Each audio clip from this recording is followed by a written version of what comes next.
എല്ലാവർക്കും നമസ്കാരം. Daily test എന്ന സെഷനിലേക്ക് സ്വാഗതം. വളരെ കാലമായിട്ട് തുടർന്നുകൊണ്ടിരിക്കുന്ന ഒരു സെഷനാണ് ഡെയിലി ടെസ്റ്റ് എന്ന് പറയുന്നത്. വളരെയധികം ഉപകാരപ്രദമായ 10 ചോദ്യങ്ങൾ എല്ലാ ദിവസവും ഡിസ്കസ് ചെയ്യുന്ന ഒരു ടെസ്റ്റാണ് ഡെയിലി ടെസ്റ്റ് എന്ന് പറയുന്നത്. ഇന്ന് കംപ്ലീറ്റ്ലി ഇന്ത്യൻ പൊളിറ്റി അല്ലെങ്കിൽ ഇന്ത്യൻ കോൺസ്റ്റിറ്റ്യൂഷനുമായി ബന്ധപ്പെട്ട ചോദ്യങ്ങളാണ്.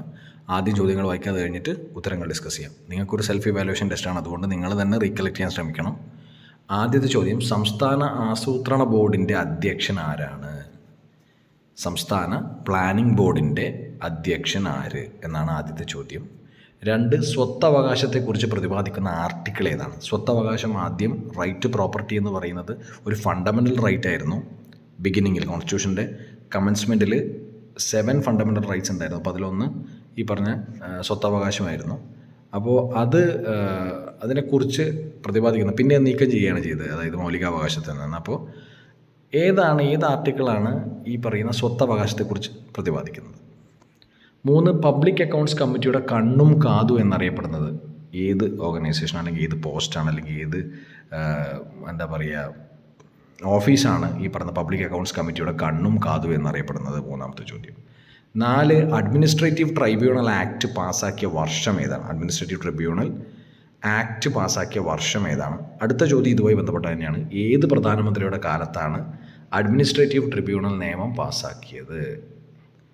6ാമത്തെ ചോദ്യം, പഞ്ചായത്ത് രാജ് സംവിധാനത്തിൻ്റെ അടിസ്ഥാന ഘടകം എന്താണ്? ഇത് ഈ പറഞ്ഞ NCERT ഒക്കെ ബന്ധപ്പെട്ടിട്ടുള്ള വളരെ ബേസിക് ആയിട്ടുള്ള ചോദ്യമാണ്.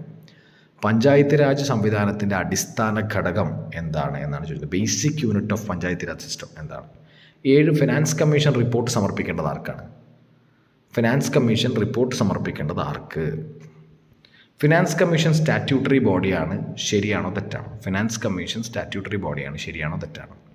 ഇതൊരു സ്റ്റേറ്റ്മെൻറ്റാണ്, ശരിയാണോ തെറ്റാണോ എന്ന് പറയേണ്ടതാണ്. ഗ്രാമസഭ വിളിച്ചു ചേർക്കുന്നത് ആരാണ്? ഇതും ബേസിക് SCERT ക്വസ്റ്റനാണ്. ഗ്രാമസഭ വിളിച്ചു ചേർക്കേണ്ടത് ആരാണ്? 10, സാമ്പത്തിക അടിയന്തരാവസ്ഥയെക്കുറിച്ച് പരാമർശിക്കുന്ന ആർട്ടിക്കിൾ ഏതാണ്? സാമ്പത്തിക അടിയന്തരാവസ്ഥയെക്കുറിച്ച് പരാമർശിക്കുന്ന ആർട്ടിക്കിൾ അനുച്ഛേദം ഭരണഘടനയിൽ ഏതാണ് എന്നാണ് ചോദ്യം. അപ്പോൾ 10 ചോദ്യങ്ങൾ കഴിഞ്ഞിരിക്കുകയാണ്. നമുക്ക് ഉത്തരത്തിലേക്ക് ഇനി പോവാം. ആദ്യത്തെ ചോദ്യത്തിൻ്റെ ഉത്തരം, സംസ്ഥാന ആസൂത്രണ ബോർഡിൻ്റെ അധ്യക്ഷൻ ആരാണ്? മുഖ്യമന്ത്രിയാണ് സംസ്ഥാന പ്ലാനിംഗ് ബോർഡിൻ്റെ, സ്റ്റേറ്റ് പ്ലാനിംഗ് ബോർഡ് അഥവാ സംസ്ഥാന ആസൂത്രണ ബോർഡിൻ്റെ അധ്യക്ഷൻ എന്ന് പറയുന്നത്. 2, സ്വത്തവകാശത്തെക്കുറിച്ച് പ്രതിപാദിക്കുന്ന ആർട്ടിക്കിൾ ഏതാണ്? 300A, ആർട്ടിക്കിൾ 300A ആണ്. റൈറ്റ് ടു പ്രോപ്പർട്ടി എന്ന് പറയുന്ന ലീഗൽ അല്ലെങ്കിൽ കോൺസ്റ്റിറ്റ്യൂഷണൽ റൈറ്റിൻ്റെ അതിനെക്കുറിച്ച് പ്രതിപാദിക്കുന്നത് 300A ആണ്. 3, പബ്ലിക് അക്കൗണ്ട്സ് കമ്മിറ്റിയുടെ കണ്ണും കാതും എന്നറിയപ്പെടുന്നത് ഏത് ബോഡിയാണ്? CAG ആണ്. ഏത് ഓഫീസാണ്? Controller and auditor general of India. ഈ ആശയം കടമെടുത്തുന്നത് ഏത് രാജ്യത്തു നിന്നാണ്? CAG എന്ന് പറഞ്ഞ ഓഫീസ് ഇത് ബ്രിട്ടനിൽ നിന്നാണ്, ഇംഗ്ലണ്ടിൽ നിന്നാണ്. ഇതിനെക്കുറിച്ചൊരു കോഡ് നമ്മൾ ചെയ്തിട്ടുണ്ടായിരുന്നു, നോക്കണം. അഡ്മിനിസ്ട്രേറ്റീവ് ട്രൈബ്യൂണൽ ആക്ട് പാസ്സാക്കിയ വർഷം ഏത് വർഷമാണ്? 1985 അഡ്മിനിസ്ട്രേറ്റീവ് ട്രിബ്യൂണൽ പാസ്സാക്കിയ വർഷം, ആക്ട്. അതുമായി ബന്ധപ്പെട്ട് തന്നെയാണ് അടുത്ത ചോദ്യം. ഏത് പ്രധാനമന്ത്രിയുടെ കാലത്താണ് അഡ്മിനിസ്ട്രേറ്റീവ് ട്രിബ്യൂണൽ ആക്ട് പാസ്സാക്കിയത്? രാജീവ് ഗാന്ധി. അടുത്ത ചോദ്യം, പഞ്ചായത്ത് രാജ് സംവിധാനത്തിൻ്റെ അടിസ്ഥാന ഘടകം എന്ന് പറയുന്നത് എന്താണ്? പഞ്ചായത്ത് രാജ് സംവിധാനത്തിൻ്റെ അടിസ്ഥാന ഘടകം, basic unit of a panchayat raj system is Gramasabha. ഇത് SCERT ക്വസ്റ്റനാണ്. ഫിനാൻസ് കമ്മീഷൻ റിപ്പോർട്ട് സമർപ്പിക്കേണ്ടത് ആർക്കാണ്? പ്രസിഡന്റിനാണ് ഫിനാൻസ് കമ്മീഷൻ റിപ്പോർട്ട് സമർപ്പിക്കേണ്ടത്. അടുത്ത ചോദ്യം, ഫിനാൻസ് കമ്മീഷൻ സ്റ്റാറ്റ്യൂട്ടറി ബോഡിയാണ് എന്ന സ്റ്റേറ്റ്മെൻറ്റാണ്. ട്രൂ ഓർ ഫോൾസ് ആണ്. എന്താ കാര്യം? തെറ്റാണ്. എന്താണ്? ഫിനാൻസ് കമ്മീഷൻ ഒരു കോൺസ്റ്റിറ്റ്യൂഷണൽ ബോഡിയാണ്. ആർട്ടിക്കിൾ 280 ആണ് ഫിനാൻസ് കമ്മീഷനുമായി ബന്ധപ്പെട്ടിട്ടുള്ള ആർട്ടിക്കിൾ. ഏതൊരു ബോഡിയാണ് കോൺസ്റ്റിറ്റ്യൂഷനിൽ മെൻഷൻ ചെയ്തിരിക്കുന്നത്? കോൺസ്റ്റിറ്റ്യൂഷണൽ ബോഡിയാണ്. ഭരണഘടനയുടെ വ്യവസ്ഥ വഴി സ്ഥാപിതമായ ബോഡിയാണ് ഫിനാൻസ് കമ്മീഷൻ.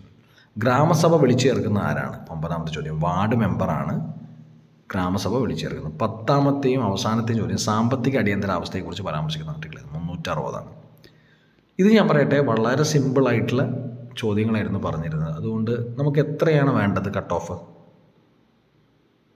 ഒരു മുഴുവൻ വേണം? 9 എടുക്കുക. 9 ഔട്ട് ഓഫ് 10, 9 ഔട്ട് ഓഫ് 10 ആയിക്കട്ടെ കട്ട് ഓഫ്. കാരണം വളരെ ഈസി ചോദ്യങ്ങളായിരുന്നു. കോൺസ്റ്റിറ്റ്യൂഷൻ പൊതുവേ ഈസിയാണ്, കാരണം ചോദ്യങ്ങൾ വരുന്നതും ഈസിയാണ്. അപ്പോൾ ഇതിലും പ്രത്യേകിച്ച് കൂടുതലൊന്നും ടഫായിട്ടുള്ളൊന്നും ചോദിച്ചിട്ടില്ല. 9 ആണ് ഇന്നത്തെ കട്ട് ഓഫ്. അപ്പോൾ ബൈ, ടേക്ക് കെയർ.